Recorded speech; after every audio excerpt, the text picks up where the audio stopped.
আজ শুক্রবার ৭ মার্চ ২০২৫, ২২ ফাল্গুন ১৪৩১ বঙ্গাব্দ, ৬ রমজান ১৪৪৬ হিজরি। জানিয়ে দেব আজকের দৈনিক বাংলাদেশ প্রতিদিন পত্রিকার শিরোনামগুলো। মব আতঙ্ক চারদিকে, বাসাবাড়িতে তল্লাশি, লুটপাট, উদ্বেগে সাধারণ মানুষ। খুন বেড়েছে ৩ কারণে: পারিবারিক কলহ, সম্পত্তি সংক্রান্ত বিরোধ এবং পূর্বশত্রুতা। কম সংস্কারে ডিসেম্বরে, বেশি হলে জুনে ভোট, ডক্টর ইউনূস। আওয়ামী লীগ নির্বাচনে অংশ নেবে কিনা সিদ্ধান্ত তাদের। সাক্ষাৎকারে সামান্তা শারমিন, তরুণদের মূল্যায়ন করতে না পারলে ব্যর্থ হব। আরেকটি প্রশ্নবিদ্ধ নির্বাচন এদেশের মানুষ সহ্য করবে না। অবৈধ ৩টা নির্বাচনের ট্রমা এখনও কাটেনি। আমরা গণপরিষদ নির্বাচনের কথা বলছি। কূটনীতিকদের সম্মানে বিএনপির ইফতার, বাংলাদেশের ভাগ্য জনগণই নির্ধারণ করবে বললেন ফখরুল। বিপদে বিপুল বাংলাদেশি।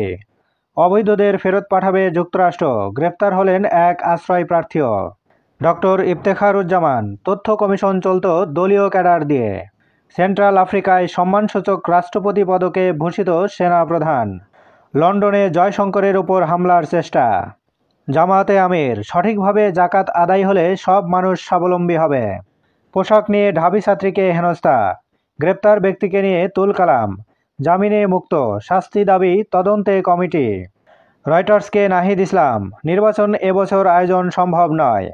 জুলাই হত্যাকাণ্ড মামলা, আইসিসিতে পাঠানোর আহ্বান ক্যাডম্যানের। অর্থ পাচার মামলায় খালাস তারেক রহমান। প্রতিদিন দৈনিক পত্রিকাগুলোর শিরোনাম জানতে লাইক, কমেন্ট এবং সাবস্ক্রাইব করুন। এবার শেষের পাতা। খোরাখুরিতে ভোগান্তি চরমে, বেশি কষ্টে স্থানীয় বাসিন্দারা। রাজধানীর বেশিরভাগ সড়কে সাবগ্রেডিং করার পর কার্পেটিংয়ের কথা ভুলে যান সংশ্লিষ্ট কর্তৃপক্ষ।